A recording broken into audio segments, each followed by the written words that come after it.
welcome everybody that came by tonight. Let's do a quick roll call here.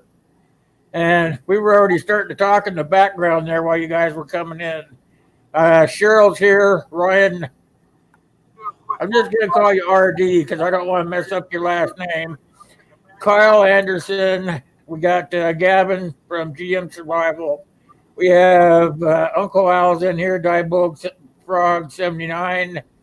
We have, let's see, going through here. We have Reed's in here, Manifestation of Imagination. I have Alana's in here. Alana wanted to come up on the panel, but they're telling me I have enough people for now. So Alana is actually in charge in the chat room. So you guys listen to Alana. Don't be breaking the rules, okay? So we have AK Page out there. She's the room monitor. And we have Ron Knightslip here. He is the guy that knows a lot about planning. He is the Green Wizard. So let's see, what else? Yeah, if you don't mind, I'll post my book real quick. Yep. I insist you do. And then I have Southern Ohio Prepping. That's if everybody don't know him, you need to get over there and make sure you're showing him some love.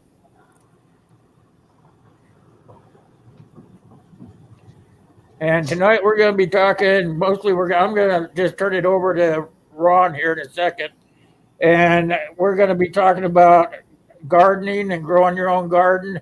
A lot of people don't understand. There's a difference between saying I garden and I grow my own garden and actually making the garden work for you. So that's why we chose this topic for tonight. Try to get you guys thinking in a different direction here. Because a lot of people don't even think that you just go out there and you plow up the garden and you make little rows and you put your seeds in there. But there's actually more to it. And if you really think about it as gardeners and such, it actually does take you guys a lot of time to nurture everything and make it come around. And you have a lot of trouble with some of your plants, and you have to go out in the YouTube community or wherever you go for your social networking and ask a lot of questions trying to figure it out. So we're going to be here tonight, try to take some of your questions and turn them into making you be able to make it work for you. So with that said, I'm going to just turn it over to Ron. He's going to start out. That puts me on the spot a bit. Yeah, appreciate that. No problem. Gardening and prepping. You have to understand that the food that we currently have in our grocery stores is running on the NPK system if we're lucky. And if you go into the system and you follow it per the NPK system, per the scientists, per the chemists, there's only 12 amendments currently being used in our soils. Now, understand, we've been scientifically tested. We actually are deficient. We lead the world. We have 85% deficiency in all of our soils, and they're still preaching the NPK system. We have to get off that system. The human body needs 90 minerals, not 12. So we're not feeding our plants correctly in our gardens, and we're not getting the results we can get. So if you're prepping, you want to prep with the best, you need to be looking at growing your own gardens. You got to fix your soils first and get all the garbage out. My book explains how to do all of that stuff and gives you the amendment supplies that you need all in one shot, so you can just walk through, not make my mistakes, save a bunch of money, and do something right and get yourself healthier. Because what if it does actually hit the fan? What if, as we know is coming, the food prices are getting ready to skyrocket and go through the roof this year because of all the flooding? And there's my book. The Green Wizard's Guide. I'll post it again a couple of times, but I just while you were talking. Yeah, this year with all the flooding that we've had across this country, meat prices are going up, cattle prices are going up, food prices are going up, the grocery store prices are going up. You guys don't know what's getting ready to happen. It's all deliberate. It's all been designed this way. The soils will not retain moisture anymore, and that's number one key. If the food web's dead, the soil won't absorb water anymore and your plants won't grow. That's the bottom line. We've got to fix the soil to fix the plants to get everything back in line. When you see the big prices this year, remember me saying it, because everything is getting ready to go up. And the only thing that could have saved you was your garden this year. How's that for starting off? That's pretty good. All right, jump in there. Reed, talk about what you and Ron were talking about just before I went live. Oh, well, like I was saying, it's from my personal experience, a lot of certain stuff that you'll see on YouTube and others like that. A lot of things people are talking about is very regionally specific. See, I'm out here in New Mexico and I'm in a desert. My soil is loaded with all sorts of minerals. The pH is around 7.5. Awesome. Oh my God, I'd kill for them. Well, but the thing is it takes a lot of work to sort of get things growing well out here. And the other thing is I found is a ton of soil that is like when people say, oh, when it gets real hot, mulch all your plants, put this on the mulch. I kill things. If I mulch things, everything dies like crazy out here. It's best to let the desert soil be how it is and stuff. That's and I preach that in my book. No, do not mulch. Don't. You need a cover crop. You need something growing. You need something that was once growing, not a dead tree that's all ground up, that's color dyed, that's going to kill the food web and stop your results. And that's what you're complaining about. You kill your results. And I moved to companion planting a long time ago. That's the absolute best thing for me out here. That's one of the things I plant. Number one key. Yeah, the one thing I plant every year is always around the Three Sisters. I always have at least some of that going on in places. Oh, you want 3 to 5 actually. Well, if you look on my channel, Ron, you might get a kick out of looking at some of my oddball keyhole gardens. They're overgrown forests. I love those. I love those. That's the way to grow. Honestly, it is. When you've got soils in questions, keyhole, because what you're doing underneath that, wait until you roll some of those keyholes away and see how alive that soil is underneath the keyholes. Well, we also, when we were building it up, I have one under construction. I filled it with all sorts of the old plant matter from the previous years. I let them sit in there for a couple of years. Awesome. And lots and lots of charcoal. I put lots of charcoal from old fires in there. And then I till it in with the soil and grind it up. Awesome. That's the way to go. Keep that life alive. Keep it moist. And one of the most amazing plants I have found that works out here for me is a bean that's native to the area. It's called the tepary bean.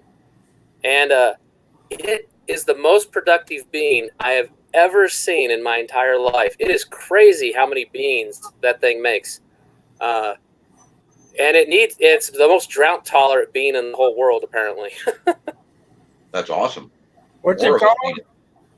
It's called a tepary, Tepary. I have a video on my channel called Beans of Life, and I talk about them. And I've got brown, I've got blue speckled, I've got black, and I've got white ones. Are those beans you're throwing in the drawer? Those are some of them. I also grow black beans because I like the taste of traditional black beans, and then like red kidney beans and stuff, and things. Some of the things though I'm working on is potatoes are very hard to grow out here, and I finally got a hold of real potato seed. Like they look like tomato seeds, and there's a guy out of Utah. His name's Joseph Lofthouse, and he does a lot of projects to bring back genetic diversity on seeds. And so he's been working on potatoes, and he's also been working on real garlic seeds and stuff. I'm going to get a set from him later too. But I found that after several generations of growing my own things, they do well out here. They're more adapted. So 2 of the new projects I'm working on are going to be potatoes and then chickpeas. I really want to have a set of chickpeas that do well out here. Chickpeas would be good.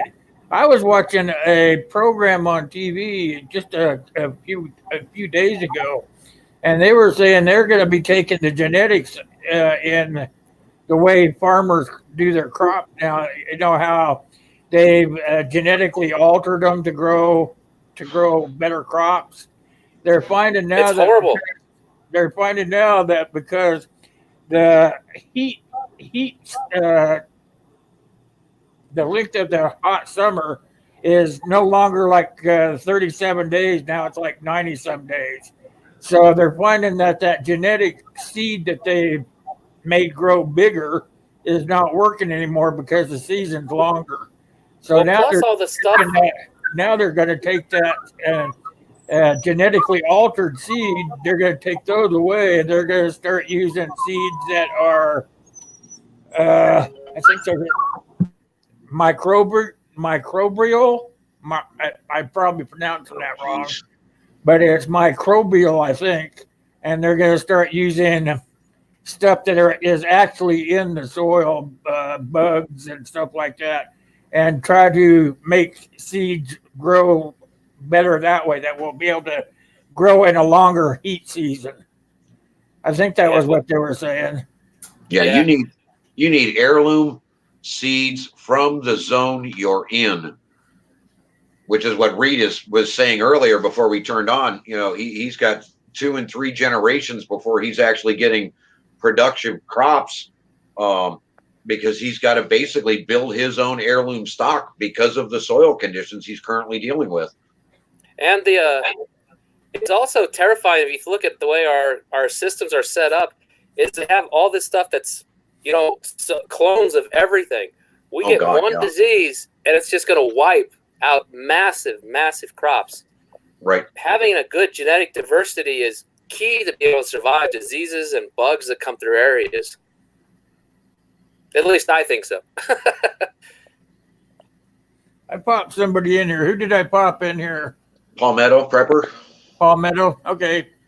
Hey, Anthony. Do you agree with that, Ron? I couldn't see who it was. Hey, what's up? Hey, how y'all doing today? Hi, Anthony. Good. Have you been keeping up? All right, you got me now? Yeah, are you keeping up with what we're talking about? Yeah, I was in the chat and I was trying to bounce back and forth between the YouTube app and then this thing, so I was trying to not get lost. Yeah. You got anything to add yet into it? Well, I'd like to keep going about the biodiversity, not the biodiverse seeds, but like the inoculation of the seeds. Is that what you're kind of getting at, Will? Yeah, I was trying to word it right, but that was a few days ago. I forget. I'm old. Well, the beans, a lot of beans and peas, they need to be inoculated prior to planting to really get that nitrogen from the air down into the soil, because that's what they're for. People just can't put down beans and peas and expect them to fix nitrogen just like that. You have to, not all of them, some of them do it automatically, but you get maximum effort if you actually get like an inoculant and dust the seeds, with it, then plant them. So that's one thing I thought you were getting. Talk about injecting them somehow. They probably do it like in a mass. Well, it's the beans actually, and things that do nitrogen fixers, they're actually gathering a specific bacteria into their roots to help nitrogen fix. If your soil's well alive, the beans can naturally do this very easily. If your soil isn't maintained and alive very well, they're not going to do it very well. So, right. And that's why they're talking about inoculating, because they're trying to hide the fact that they've destroyed most of the soil. They've blocked most of the soil from being able to do this stuff the right way. They've slowed down the food web. I mean, if you go out and you check with the scientists, and the scientific reports are in, and they're saying that 90% of our current greenhouse gases are caused by the death of the food web. They're destroying the soils with all the spraying. Oh, you talking about the methane then, Ron? No. Well, you're calling it methane. It's just the carbon release. It's the food web dying. The food web is struggling so hard to survive and keep everything going that it's just wiping everything else out. And that's where the actual greenhouse gases are coming from. In the measurement, it's actually coming from the food web. I think we lost Will's mic. I think so too. Yeah, I see him talking, but I don't hear him. Will, hey, Will, microphone died. Will, we can't hear you. We can't hear you, Will. Somebody you type that in chat. Maybe he can read it. Can you hear me Oh, now? there we go. Now we got we you. got you. All right. I must have played with the thing again while I was trying to talk. I'm playing with my thing.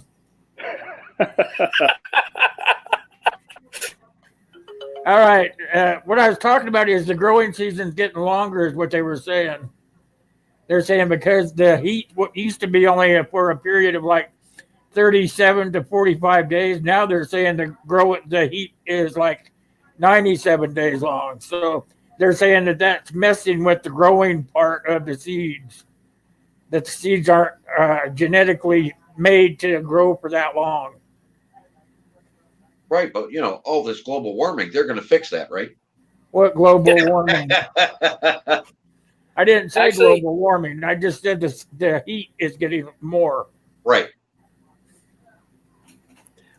Actually, since you brought that up, Ron, I saw something really cool in the news that I can get behind. A group of scientists have calculated that if for climate change, for CO2 projections, they could actually stop it if we plant a couple billion trees. Sounds good to me. Well, they just have to plant the right tree. We can actually fix this in 2 years. Isn't that And what they fix the used to carbon do? back in the soil where it belongs. Apple trees, right? No, actually. I don't remember what trees they were saying, but they were saying just a lot of trees. Somebody And said something about bamboo. It's the bamboo tree. Bamboo. It's actually grass, and it grows to full length and full height in 3 years. That would be I the actually one want to get. Oh, quickest sorry, way Ron. to capture all of the carbon, strip it back out of the air, and get it back in the soil where it belongs. But I if you actually want cut to your get a strain of cut your bamboo grass- growing out here. if you cut your grass, it's the same thing, right? You could use the grass But clippings it for isn't. It's a catch-22 because bamboo will actually get higher into the air and get above our carbon. well, what do we do about the beef then? Okay, Matt A said that bamboo is illegal to have where his house is in New York. It's Well, very yeah, invasive. everything's illegal in New York. I'm surprised you're allowed to breathe air there without a permit. You're not going to have to worry about New York much longer, Matt. It is very, very invasive, though. That's one thing that a lot of people don't understand. Bamboo spreads like wildfire. Oh yeah, yeah. It's like a weed, actually. If you plant one, you end up with 100 of them. You'll never get rid of it Yeah. without straight up dozing the whole area and taking off, so much topsoil. You can't get rid of it. Out here, I just don't have to water it. Yeah, Wes. Yeah, Perks of the Wes, desert. you're about right. Yeah. What we got going in the side chat there, Cheryl? Basically, they're just following along with what we're saying. The only thing that was not touched on was the beef prices are already up. Oh, but they're going to go higher when the corn does not come out this year, and the corn prices are higher, and they're shipping it in. The corn prices are actually getting ready to go higher than they are now. That should be the soybeans too, then. Yeah, brace yourself. It's going to be bad this year. Very bad. Yeah, That's I can't wait for the watching gas the news, prices and and the it's- ethanol. yeah. The news has been really bad about all the farms. One thing I would like to ask about, and I don't know the exact name of it, but it starts with an H. It's a mound. I see a lot of them in the gardening videos. What is all that about? I've never seen it before, and I don't know what they're about. Can you talk about those? And why? Hilling? Huh? Hilling? No, it's not healing. It's hoople mounds, or I don't know if I'm saying it right. Oh, As in Culture? humiculture mounds. Yeah. Yeah. Yeah. yeah, hogoculture. Yeah, that's it. Yeah, well, basically what they're doing is they're creating a compost pile under the dirt. And it's a great way to garden. It's a great way to keep your worms and everything else alive in the winter, because it's constantly got something to feed on when everything is breaking down, and your plants ingest that a whole lot easier because they're going in to get the mineral base. which is where my book really preaches. We've destroyed and we've farmed off so many minerals that nobody is putting back. When we start putting that stuff back in the soil and start turning the conditions back around, we'll get back into the healthier foods and get off the medications. But they're saying something about the beef because of the beef are eating the foliage, which is creating less Oh yeah, it's nowhere near carbon, as healthy. which is Yeah, causing less carbon back into the air or Oh, back that's- into the yeah. back into the earth. Yeah, well, you quit listening to AOC. You know, cow farts didn't cause global, AOC. that didn't cause global warming. I'm sorry, Will. I don't even listen to that. I think I listen to that stuff overseas. There's the guy, Cheryl. There's the guy you need to talk to about hugelculture. He does it on a slightly different way, but FFP, Howie at Food Forest Permaculture, does an incredible job at what he calls, and I'm going to call it the wrong thing again, but it's like pathway something, and I'm going to screw it up, Howie, and I don't want to, but that he does a hugelculture system in his pathways at his compound in his food forest, and it does an incredible job with what he's got going on. It's a food forest. Yeah, Yeah, it is literally. Yep. I do watch his channel. I just didn't know how that worked. I He has a video. Yeah. Yeah. It basically is just like growing on a compost pile. Is that basically what you're saying? In a takes long, sense, and you yes, don't yeah. turn it.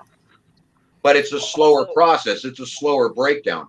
So instead of having to have milled down trees, Howie can go in and put down an entire tree, entire branches, and let nature break it down naturally the way Mother Nature intended it. Okay. That's it. Pathway Soil Bank. He's got a video up. You can watch it. He gives you all the ingredients you need. Oh, okay. I put a bunch of tree trimmings and everything else in my keyhole gardens as well. It's awesome. It's full of minerals. The trees go the deepest and bring back the most of the mineral world. They're going to have everything within them. So why not use the trees for that? Oh, I know. I worked for a farmer back in Washington when I still lived there. I'd work for him on weekends, and he had like a feedlot right where he fed all of his cattle. But we would take all that cow poop and we would push it up into a big pile out to the pasture, and then we would take and push like it was right on a river, so we pushed the sandy loam up into the edges of it, and any of the dead brush or anything that was out there by the riverbank that came down during the flood season and everything, that all went into that big heap of cow poop. And by the end of the season, by the next spring, that thing was just full of vegetation, and that's what they used to feed their cattle with. Right. Any place you've got an active food web, that stuff is going to break down incredibly well and give you back the minerals you need. You're using Mother Nature to do it the way it should be. Yeah, he was hardly buying any hay. Yeah, they were buying hardly any hay for feed for those cows. Sorry. Here's Sebastian. Yeah, he's after that cat again. Sorry about that. That darn cat. That cat is so mean to him.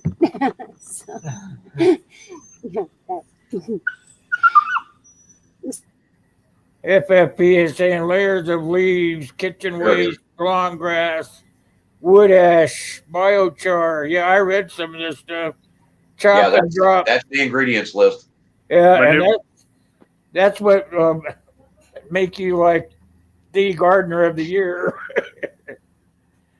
You take all that stuff, mix it up, and then you let it compost out, and you use that in your food beds. Oh no, he's planting right on top of it. You don't even have to move it. Mm-hmm. Yeah, it's probably got, what do you think, like 6 or 7 inches of dirt on top of it. Something like that, because he went pretty deep. The video I saw, he went really deep. Yeah, that would work.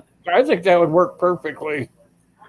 Well, it's better for if you have a raised bed. You don't want to buy all that dirt. You can just put a whole bunch of sticks and leaves and tree trimmings and all that stuff, and kind of take up some space. So you're not buying all this garden soil. That's the best part.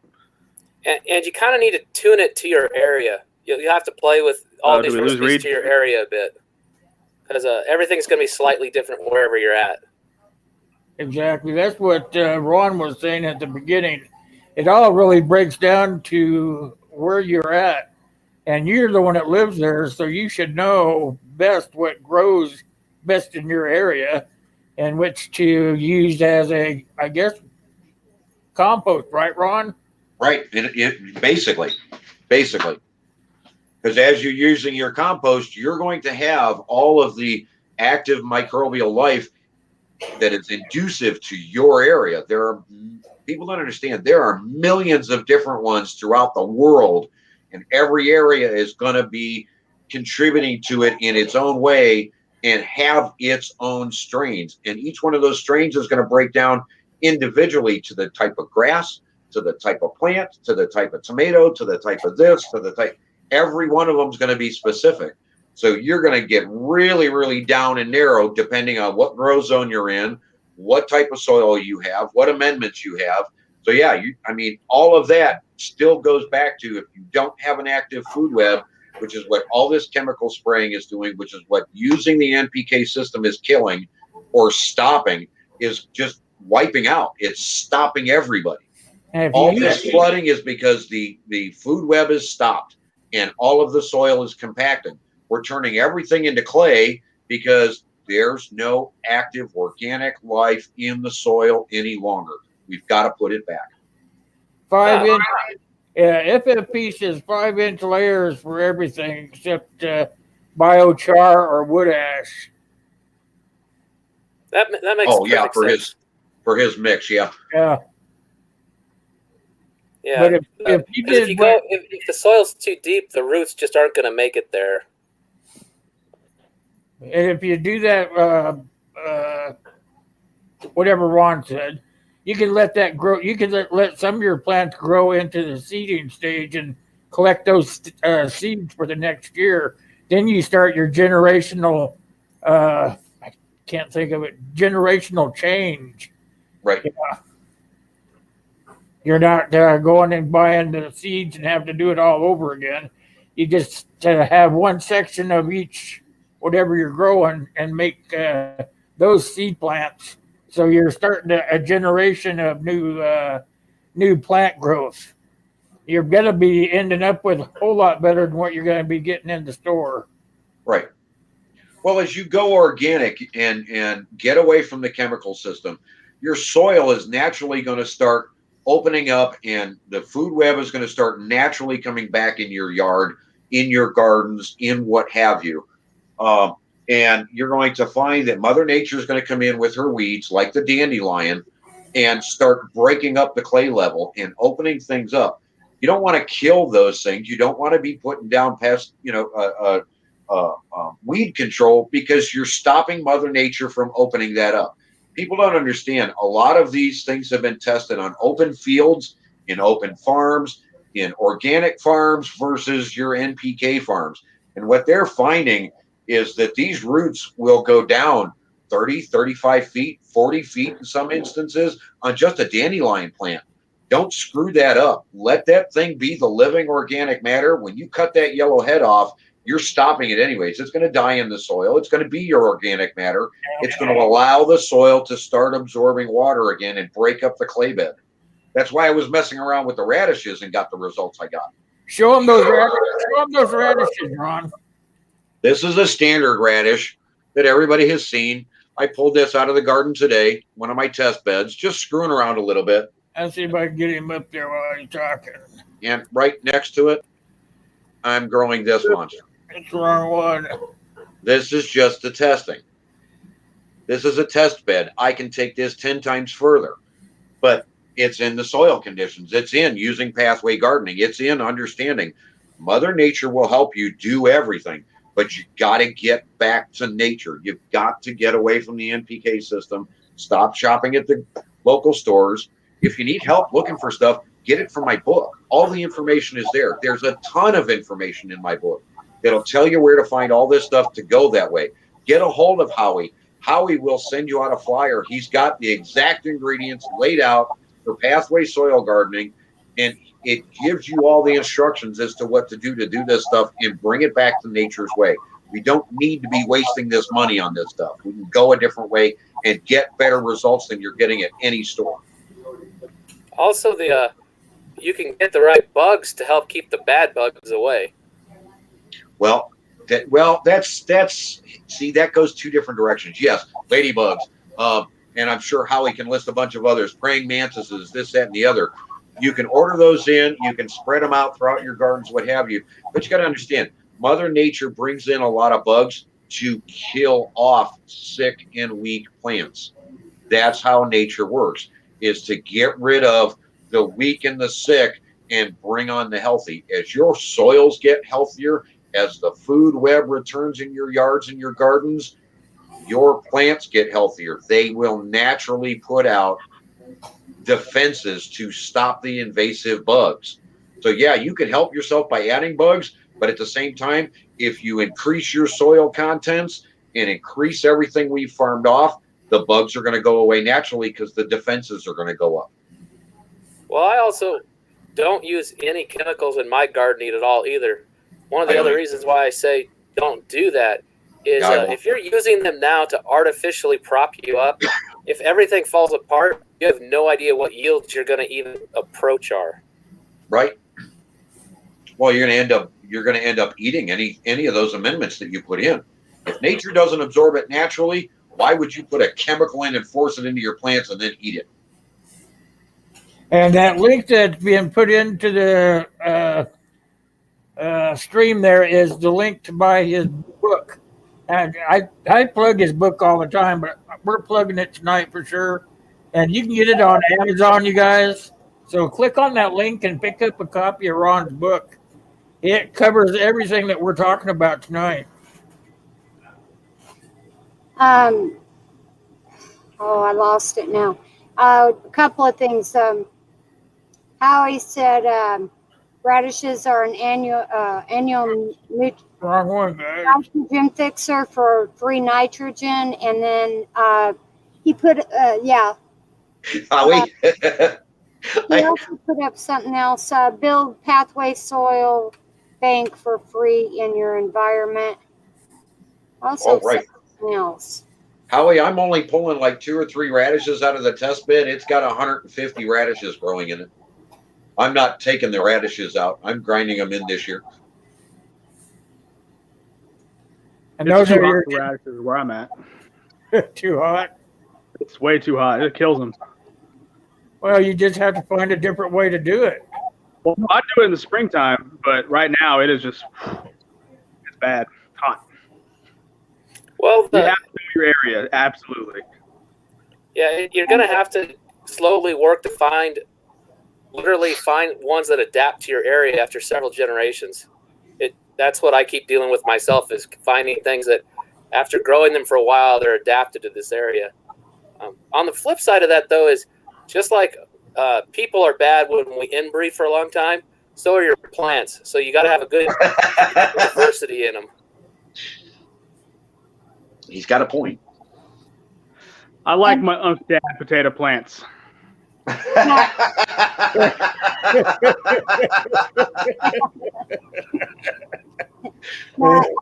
There was a question that Reed actually answered it in the chat, but I think it ought to be brought up too. Was Wayne had asked about using the manure from different animals, and Reed actually answered it, but he said yes, that you can. They were asking about like goats, and I was trying to find it and I can't find it again. Remnants.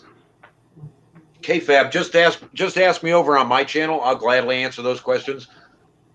I was going to tell her that, Ron. Let's see, I can't see the chat. Just drop me an email or something. I'll take care of it. He's awesome. Actually, I've been He'll help you composting out. my cat litter. Yeah, mine died, so I can't see the chat. Oh man, your phone died. No, my tablet that I was reading all the stuff on died, so now I'm just sitting here blind. I got my Don't think tablet anything. plugged in. Howie also brought up that there's two types of nitrogen fixers, annual and it's going so Yeah. fast. And Period. Perennials. Okay. hey, gotta love carpet pythons. How you doing? Hey, gay. So we haven't missed any questions, or we want to open to any questions, or what do you want to do? I think we're open to any questions at this point. Yeah, I think we got them all. I think I caught them all. Uncle says he's got fungus and viruses in his fruit trees. How can he fix that? I would have to actually see them. If you can take a walk with your camera and show them to me, myself or Howie can probably answer those. Howie would probably know better depending on which fruit trees they are. Because Yeah, I'm more so concentrated in the soil. Howie actually deals with the individual plants. So we actually have two plant doctors in here. it said fungus and viruses. Didn't you do that with somebody, Ron? Didn't you get a video from someone and was able to tell them? Yeah, once I can actually see it, I actually have to see what form it is. I don't, because you can give the wrong advice and actually have them go out there and hurt the plant. Yeah. That's the fear for me, and especially when you're dealing with a lot of your older trees, and some of that stuff. Again, with the food web being knocked down the way it is, and the chemicals being used, and the free spraying that they're doing, and we really don't know what they're putting out there. They say it's a bug spray for this, that, or the other. Are we sure that that's what they're actually spraying? So they could be putting stuff up to deliberately knock down these trees. I mean, we've got areas in forests falling over for no reason in the middle of an untouched forest, and it's because of all of this spraying. We would actually have to see which fungus and virus you're dealing with. My best advice to you would be get amendments around those trees and in the soil to start bringing that tree back up to a healthier plant before we actually see anything. KFAB said her basil plant's leaves started turning dark. Someone told them to pull that when it was sick. It would spread to the others, and she wants to know if that's right. On basil, yeah, I would agree with basil. That's a delicate plant. Unless Howie's got a simple fix, but with basil, yeah, I would pull the sick plant, get it out of there. Okay. Mycelium is the web underground. Find that one and put it up there. Well, that's that super massive fungus. It's pretty amazing. Yeah, Mycelium is very, very important. And that's that one that's that single cell. Yeah, I think that's it's the one the that's a lot. largest. That's what people misunderstand when they talk about. Let's talk about just your basic garden. I don't care what size you want to talk about, whether it be a 40 by 40 or an acre by an acre. It really doesn't matter. The mycelial life, everything in the food web, and all different aspects of the food web. They have tested this scientifically with colleges and this, that, and the other. You can go in with a chemical amendment and apply it on one part of that garden, and in under 10 minutes, the other side of that garden is automatically responding and making changes to adapt to those chemicals being put down. Because the mycelial life can reach over a mile in just one life form and bring back information. People don't understand when they start wiping out the food web, when they start over-tilling, when they start leaving the soil bare and barren, they're killing off those life forms to help those plants get healthier and to know what's going on before it gets there. Everyone wants to look at gardens and go, oh my God, this looks dry and I got to water and this, that, and the other. Meanwhile, the food web itself can be down there in the soil underneath, reaching out and bringing back moisture to the plant, and then you're going to go over there and drown the food web. by pouring on too much water. You've got to be careful. The food web is delicate. You can amp it up, you can make it stronger, but people they misunderstand what really is the food web and what it's capable of doing for every single type of plant that's out there. Very good. Go ahead. Have we hit on any like actual type of plants yet? Like, what are some good ones for people that are just kind of wanting to get started? Like, what's the first ones they should try? Have we hit on any of that yet? No. Do you mean like the for like calorie and nutrition dense, or do you mean just easy to grow, Anthony? Either or. Just I don't know if we've actually talked about any kind of specific plants, because I think a lot of people that are kind of new, all the soil amendments, don't get me wrong, they're very, very important, but I think it might be a little over the head of a lot of people. And a simple, hey, these 3 feed less on the soil, but they're really good with nutrients, or this one's super easy to start in this area. I don't know, just trying to spitball ideas. Well, when I first started, one of the first things that and it's in my book, and I have no problem leaning back on it again. My neighbor gave me tomato plants and said, start here. And I went back and I followed my father's routine. And I'll be honest with you, the one that is going to tell you the most about what's going on in your soil, about what's going on with all of your amendments, your water, this, that, or the other, and it is the most forgiving, but it's the most telling, is your tomato plants. Anyone that has never farmed before or never gardened before, I would say get yourself a cherry tomato and plant that in a pot and start there and start to understand what you're dealing with. If you've got the amendments right, and honestly, take your tomatoes, stick it in a bowl of water, and it should sink. Any tomato you buy anywhere, if it doesn't, it's not healthy for you. I wouldn't be eating it. But despite that aspect of it, tomatoes to me is one of the most telling, that has given me the most information out of my soil and out of my soil conditions. When 40 feet away, the same tomato plant coming from exactly the same nursery is doing poorly, mine is trumpeting over everybody in 15, 20 feet tall, loaded with tomatoes, and right next door the same plant is doing terrible, all because the tomatoes telling me what's going on in both yards. You can read a tomato faster than you can read a corn stalk, is my opinion. Well, that's what I was going to say. I was saying try corn.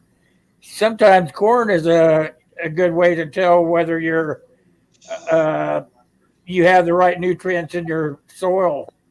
Well, Will, how and I'm not saying you're incorrect, but how tall are your average corn stalks? Probably 6 feet. They're supposed to be double that. Well, I thought 6 feet I was getting pretty lucky. No, they're supposed to be 10, 12 to 18 feet. Wow. My corn is a dwarf corn. I grow a dwarf corn here, so it gets only about 5 feet tall. But that's a specific type, right? Specific heirloom, specific breed. Yeah, it's called Painted Mountain. It's an old Indian corn. Okay. And then actually, I also recommend for a good starter crop, beans. I think they're a lovely thing to start just planting all sorts of varieties. Oh, yeah.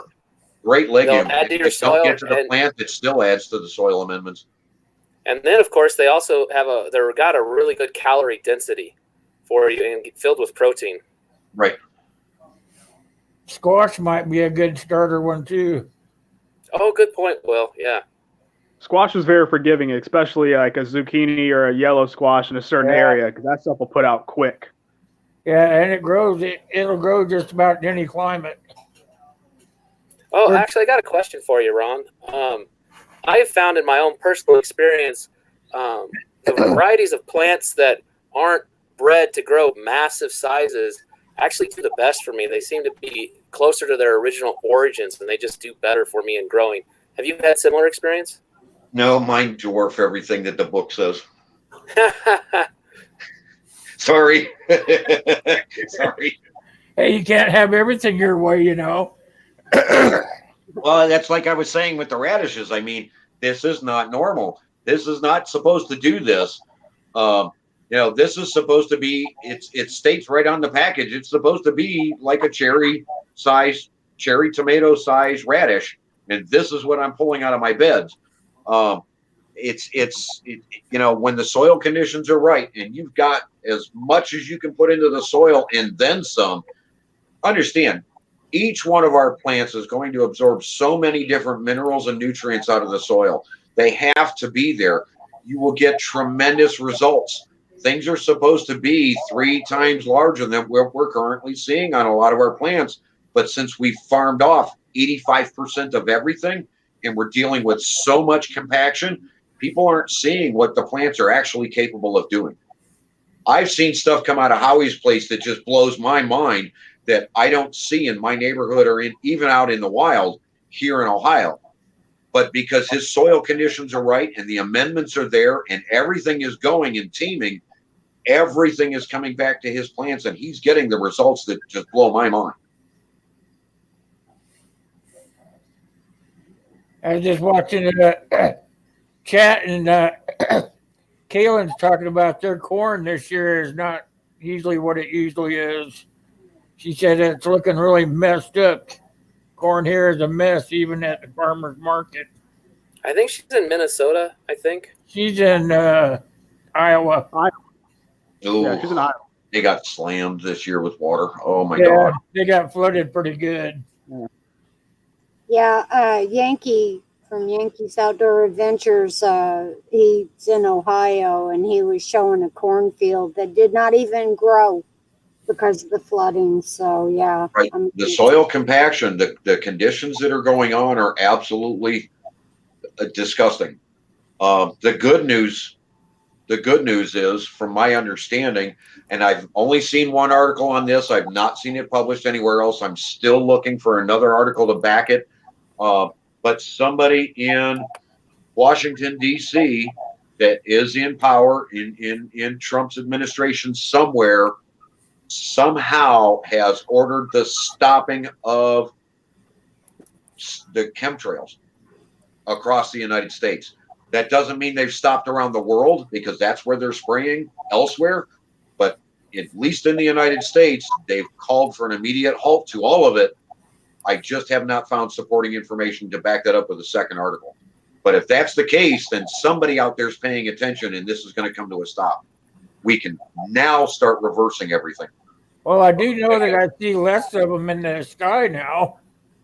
I live in. It's just wide open here, so any airplane that goes across, you can see it for miles. And the chemtrails have been. Well, when I first moved back here about 3 years ago, they were all over the place. Chemtrails were, but I'm seeing less and less of them now. Right.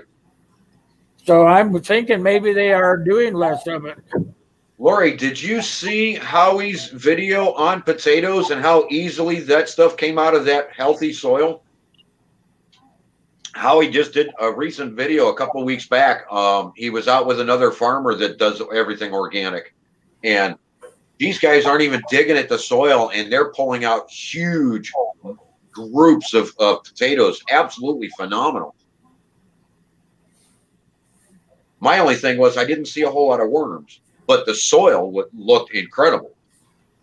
Actually, I finally got some potatoes for harvest this year. It's the first one I've gotten, and I got some nice, good-sized ones. And we did find quite a few worms as we were digging them up, actually. Great. That's what we want to hear. Yeah, you want that all over your yard, actually. Worms are good for your crops. Well, they are the aerators. They're the things that are going to turn everything around. Besides Mother Nature's plants, worms are nature's rototiller. I think I heard Howie say that one time. They turn over everything. They eat through everything. They ingest and leave trails behind that are the best possible organic matter to have in your soil. The last thing you want to do is rototill everything. Yeah, I'm not a fan of that either. I actually just like to take like a pitchfork and just kind of turn the soil over in a couple places for some stuff. Yeah, that's kind of what I usually do. Right. See, most people aren't even going to be able to do that. They're going to go out there with a pitchfork. They're going to go to stand on that thing, and it's not going to sink because the soil conditions are wrong. They don't understand Actually, that they can fix my their soil- yard and fix Yeah, their my soil garden. was like that. It was a rock hard mess, and it's Right. taken a couple years. And if I step into it now, I'll end up, up to almost my knee. Right. Well, see, I've got a friend. I don't know how many of you guys watch, and I won't bring him up here because he's not in the channel. But he's been doing some testing. He read the book. His wife actually went out and applied my process to their yard, and in 2 weeks the flooding stopped. It's that instantaneous, and the wife did the work. You mean Yeah, flooding he in the hates your house, or book. I'm missing something? He hates your book. He has to mow too much now. Who is Well, so okay, you know who I'm talking about now, but Yeah, I do. yeah, all she did was go out with the ingredients that I provide in the book and applied them to the soil, basically threw them down, and within 2 weeks the flooding conditions that he was fighting with every time it rained have subsided. The soil is returning. He's starting to get everything back. The food web is kicking in. Everything is coming back in his yard. Yeah, there's no water standing there either. Right. Okay, we've got a question here. Steve wants to know, how do you attract worms to your garden? He said he had worms, but they're gone now. Right. You've lost the organic matter. So, okay. The attractant level in the food web is a smell like, oh God, my brain just went blank. Ammonia. And it's actually an off gas that the food web gives off as it's getting the sugars from the plant, because it's an exchange system. All of the food web, all of everything that we eat is an exchange system. We eat the plants get the minerals, and it goes all the way down to a microscopic level.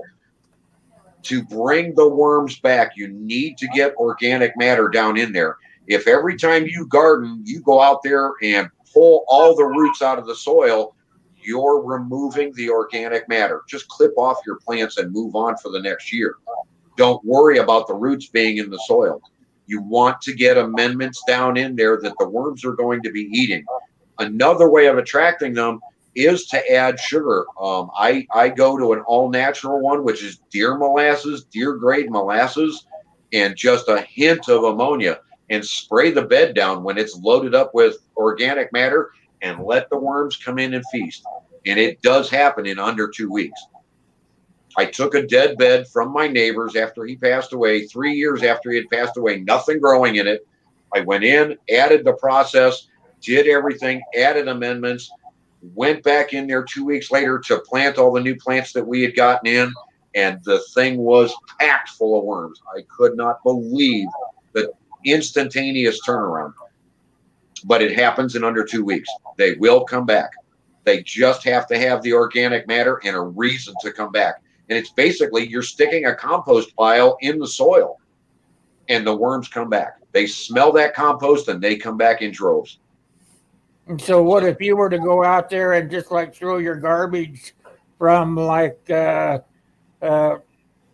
lettuce or coffee grounds or anything like that, and just threw it out there? That Right, would kitchen like table scraps. that would bring everything back in, right? Basically, because what's going to happen is, in a sense, everything's going to start molding, everything's going to start decaying, and as soon as that stuff starts penetrating the soil, the worms smell that and they come back. Here's an odd one for you guys: is I actually compost brown corrugated cardboard. I found it works really well. As long as you don't have, well, it depends on the print and the type of ink they use, but yeah, you're right. You just don't want glossy cardboard off and everything. Right. You don't want what? Glossy? Yeah. Okay. It doesn't break down as well. It's actually toxic for the worms. Right. Biomass. That's the word. That's what using those cardboards and those amendments. That's a biomass. That is something that the worms can come in and ingest. And think about what cardboard and newspaper are. And paper itself, they are just wood scraps.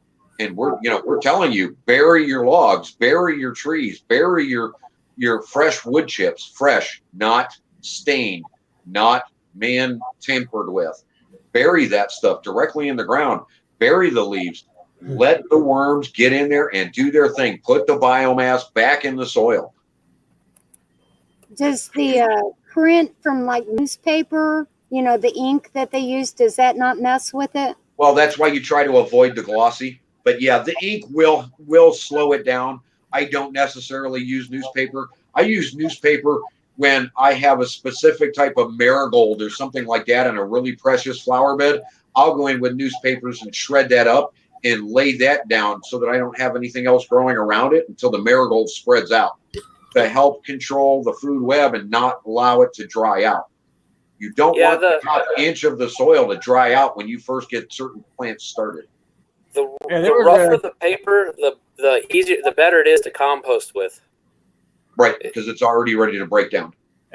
I used to take an old bathtub and I sunk it down in the ground, and I filled it up full of really rich dirt, and then I just started putting all the table scraps in there. And then every time I went fishing and came home, I just dumped the worms in there that I had left over. Right. And it wasn't long, and they started mating and having more worms. But I left that big hole at the end of it. I didn't cover it up. And they started migrating out through that hole, and they were into my garden in no time. I mean, they were out there. I had the best garden. I mean, that's when I had the corn that grew twice as tall as me and stuff, But I had a really, I read that in a book somewhere, so I tried it. And that's exactly what happened. I had more worms than I knew what to do with. And those actually worked their way into my garden area. And I never really tilled my garden up. I was like Reed. I go out there in the spring and I took a pitchfork and regular garden rake and move stuff around, and that's about it, Other than that, it was just always a mess, But yeah, worms are. I'm sold on worms. Well, right, and that's a dead sign that your microbial life, your food web, is thriving in the garden. Without it, I mean, and that's why in my book there's the test to go out and check your yard, check your soil. We interestingly, for entertainment purposes only, called it the wand test. Take a screwdriver, take a pitchfork, take a shovel, go out in the middle of your grass and see how deep it will go in naturally with just a little bit of force, and see how easily it comes back out. If you can't go down more than a half inch without a major struggle, you've got problems, and you need to read my book and fix the yard. And it's just going to reflect back into your gardens. A lot of people don't look at what you're actually doing when you're doing a lot of this stuff. They don't look at the yard around the garden. They may have an incredible thriving garden, but what they actually have is a puddle, because they've got a garden sitting in the middle of this hard packed yard and grass. The grass is struggling. It's all clay. And then they wonder why they're half their garden is flooded out, all their plants are dying. Well, it's because it's sitting in a bowl, and every time it rains, all the water rushes into the bowl, and it has nowhere else to go because the rest of the yard is not draining and not receiving the water correctly. Okay, just a couple of things that's being talked about in the chat, and some of you are responding to the questions and stuff. Is they're talking about coffee grounds, and they're talking about whether or not you should bury it or keep it on top of the ground. So you can do both. You can do both. Doesn't really matter.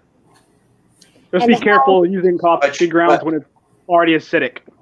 Right, but you want to make absolutely certain that you've rinsed it out thoroughly. You don't have it bleeding any longer, and if you can actually, neat little trick. Take your coffee grounds after you've rinsed them thoroughly, even with that little paper basket or whatever that goes with it, the filter. Take that and stick it back in the can and put the lid back on it.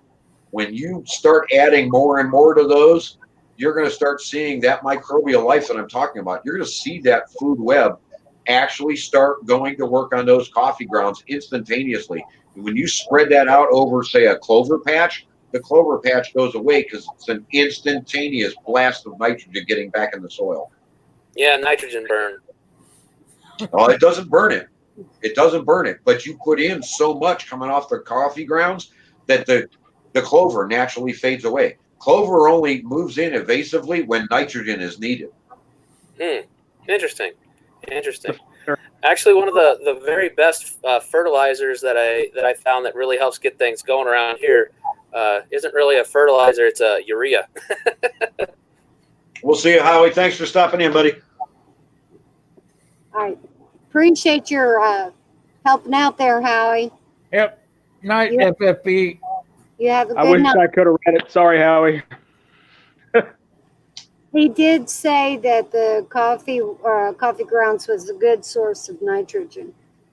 That's the only other thing that I see in here. Just make sure you're not adding like an acidic coffee ground to an already acidic area, and Right. you wonder why you can't grow like a base-loving plant.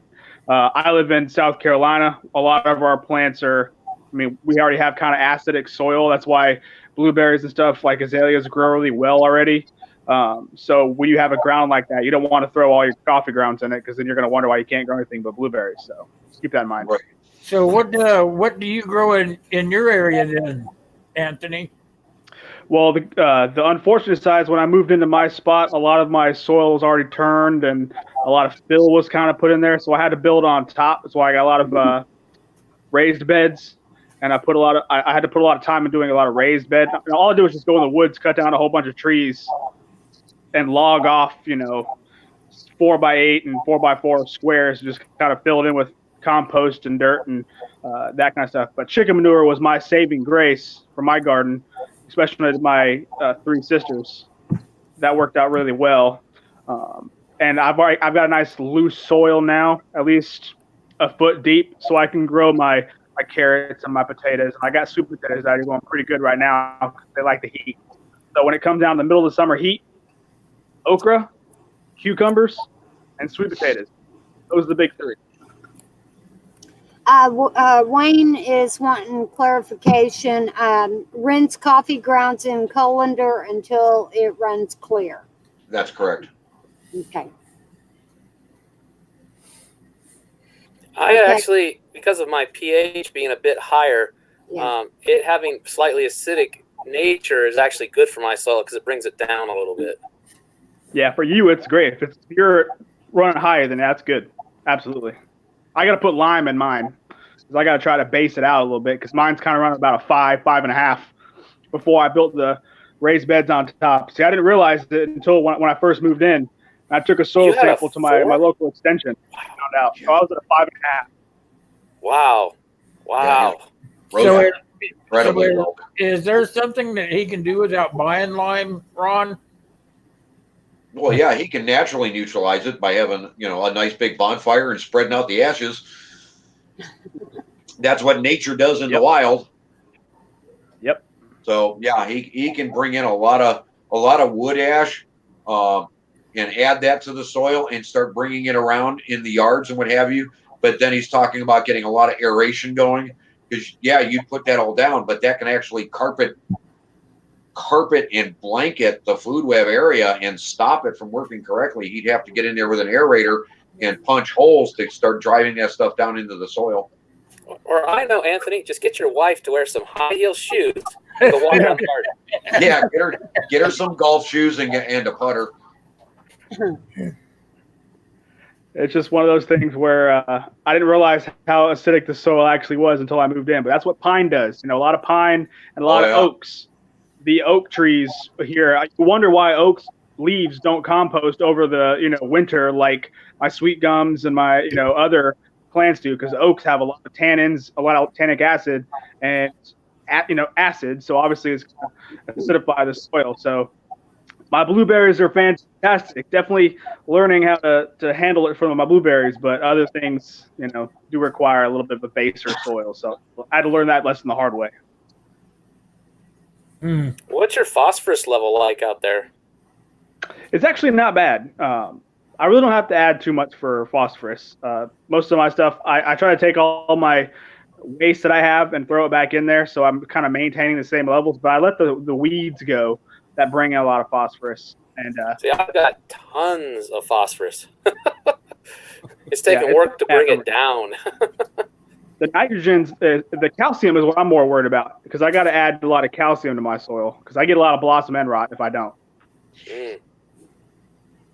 Yeah, I miss not having all the area that I used to work.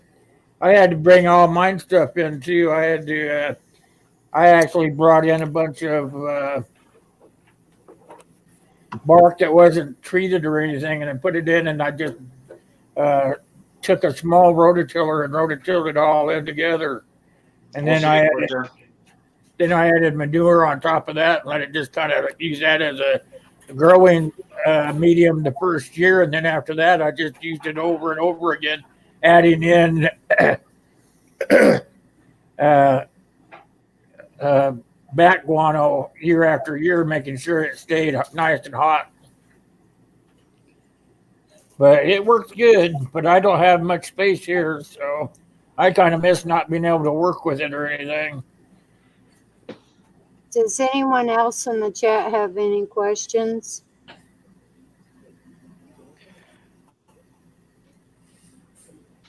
Yep. Anybody else got anything? We're about to the end of our hour anyway. Hour. We've gone an hour and a half. I know. Yeah. All right, you guys. If you guys don't have anything else, we're going to close her up. I want to thank everybody for coming. The panel can stay here after I close it up. We can talk about next week if you want. All right, you guys. If you guys don't have anything else out there in the chat, thanks a lot for coming. I really appreciate it. I hope you guys got something out of it for sure. I know I did, and I've grown a lot of stuff in my life. But why don't you guys go out there and check out the Green Wizard's book? He sells it on Amazon.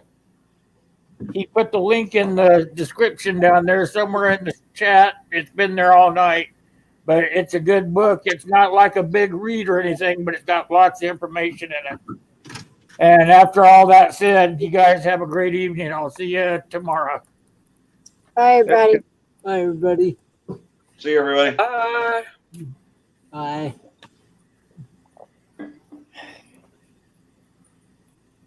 Well, time flies when you're